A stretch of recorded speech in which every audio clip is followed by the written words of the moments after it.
नमस्कार, मैं हूँ हीर पटेल। मेरे YouTube चैनल में आप सभी का हार्दिक स्वागत है। एक नई सोच आपके समक्ष। दोस्तों, हम सब ने देखा है कि हमारे समाज में काफी सारी अंधश्रद्धाएं फैली हुई हैं। वैसे भी अंधश्रद्धा के बारे में कहा जाता है कि अंधश्रद्धा से संचालित मन जो होता है वो बड़ा ही भयभीत होता है, और भयभीत व्यक्ति है वो अपनी आधी शक्ति यूं ही गंवा देता है। तो हमारे जो ये पूर्वज थे वो काफी बुद्धिमान थे। उन्हें पता था कि हमारी अगली पीढ़ी और ये जो चल रहा है वो समाज है, वो ऐसे आसानी से कोई बात नहीं मान लेगा। इसलिए उन्होंने हर एक बात के साथ कुछ न कुछ अंधश्रद्धा जोड़ दी और उसके पीछे कोई ना कोई कारण बता दिया कि ये करने से वो हो जाता है, वो हो जाता है। मतलब कि एक भय बना रखा है लोगों के बीच। असल में कोई भी जो अंधश्रद्धा होती है उसके पीछे कोई ना कोई वैज्ञानिक कारण और कुछ ना कुछ लॉजिक जुड़ा हुआ होता है। तो ऐसी बहुत सारी अंधश्रद्धाएं हैं। तो आइए देखते हैं इस वीडियो के द्वारा कि कौन कौन सी अंधश्रद्धाएं हैं और उनके पीछे कौन सा ऐसा लॉजिक जुड़ा हुआ है और कौन सा ऐसा वैज्ञानिक कारण जुड़ा हुआ है कि जिसके कारण हम ये आज भी करते आते हैं। तो सबसे पहले एक ऐसी बात बनती है कि रात के वक्त को हमें नाखून नहीं काटना चाहिए। अगर हम नाखून काटेंगे तो जो बुरी आत्मा है उसका हमें संग हो जाता है, मतलब कि प्रेत आत्मा के साथ हम जुड़ जाते हैं। ऐसी अंधश्रद्धा है। असल में उसके पीछे का जो लॉजिक है वो कुछ ऐसा है कि पुराने वक्त में बिजली नहीं थी और अंधेरे में हम नाखून नहीं काटते थे। और दूसरा ये भी होता था कि पुराने वक्त में नाखून भी हम औजार की मदद से काटते थे। तो अंधेरे में अगर औजार की मदद से नाखून काटने के दरमियान हमारी उंगलियां ना कट जाए, इसीलिए एक ऐसी बात बना रख दी कि रात के वक्त को हमें नाखून नहीं काटना चाहिए। असल में लॉजिक उसके पीछे ये था। और भी एक बात हमारे समाज में फैली हुई है कि कौवे को श्राद्ध का खाना खिलाना चाहिए। और उसके पीछे जो अंधश्रद्धा है वो कुछ ऐसी है कि हमारे जो भी पूर्वज है वो कौवे का रूप लेकर आता है, मतलब कि कौवे के स्वरूप में वापस पृथ्वी पर आते हैं। असल में ऐसा कुछ नहीं है। उसके पीछे का जो लॉजिक कुछ है वो ऐसा है कि कौवे बहुत पुराने वक्त से इंसान के बहुत पास रहे हैं, बहुत नजदीक रहे हैं, इसलिए वो आसानी से कुछ भी खाना खिलाने के लिए मौजूद होते हैं। और दूसरी कुछ बात ऐसी भी है कि कौवे की जो प्रजाति है वो लुप्त होने के एक तौर पर पहुंच गई थी।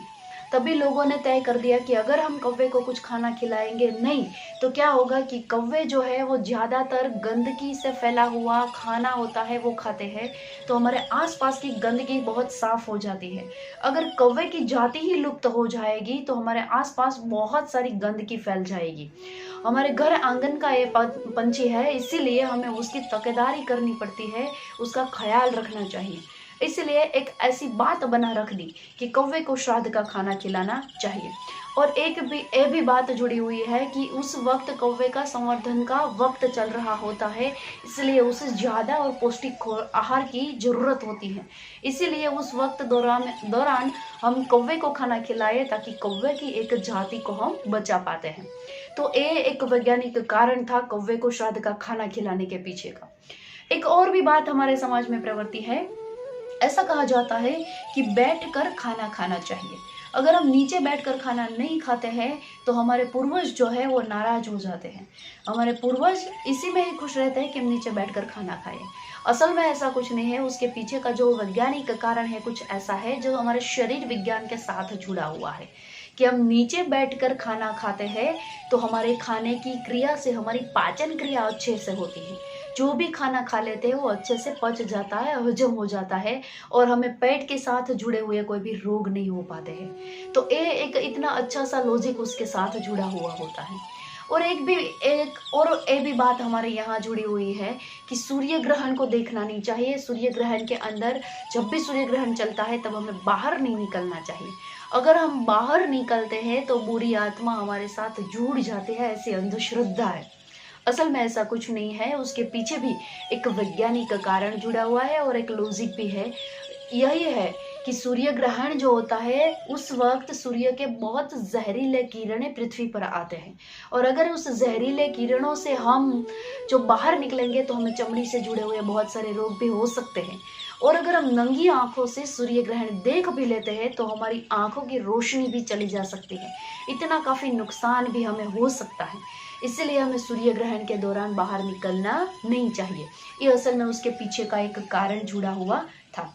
एक और भी कारण हमारे यहाँ है कि गर्भवती महिला को बाहर नहीं निकलना चाहिए।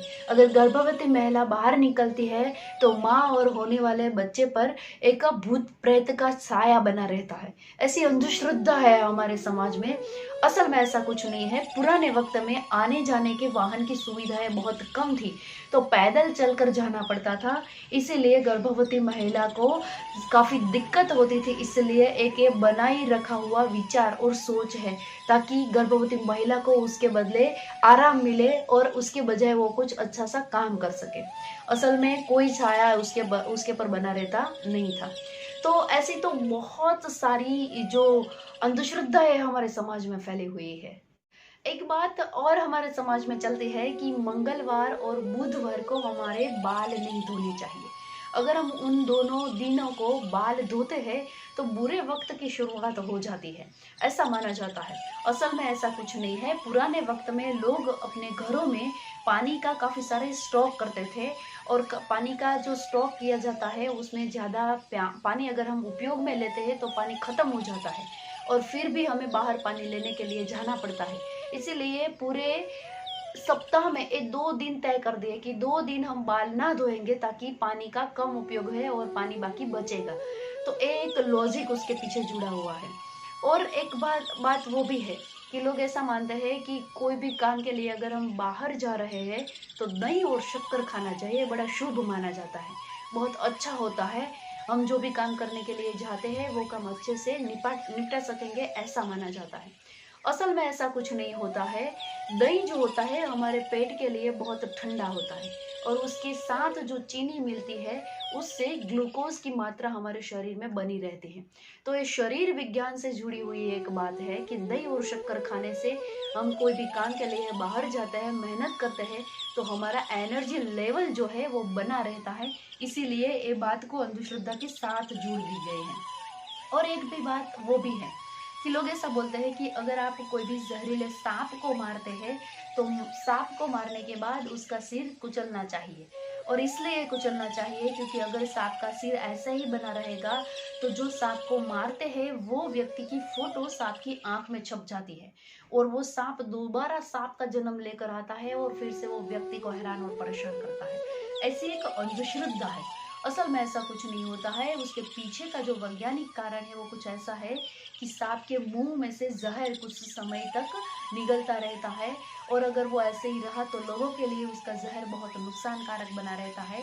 इसीलिए हम सांप को मारने के बाद उसका सिर कुचल देते हैं। तो ऐसी तो बहुत सारी अंधश्रद्धाएं हमारे समाज में बनी रहती है। लेकिन इतना याद रखिए कि हर एक अंधश्रद्धा के पीछे कोई ना कोई लॉजिक छुपा हुआ होता है, और जो हमारे स्वास्थ्य और शरीर विज्ञान से जुड़ा हुआ होता है, और वो हमारा अच्छा करने के लिए ही बना हुआ होता है। तो अगले वीडियो में उसके और भी जो अंधश्रद्धाएं हैं वो हम देखते रहेंगे। तब तक आप वीडियो देखते रहेंगे।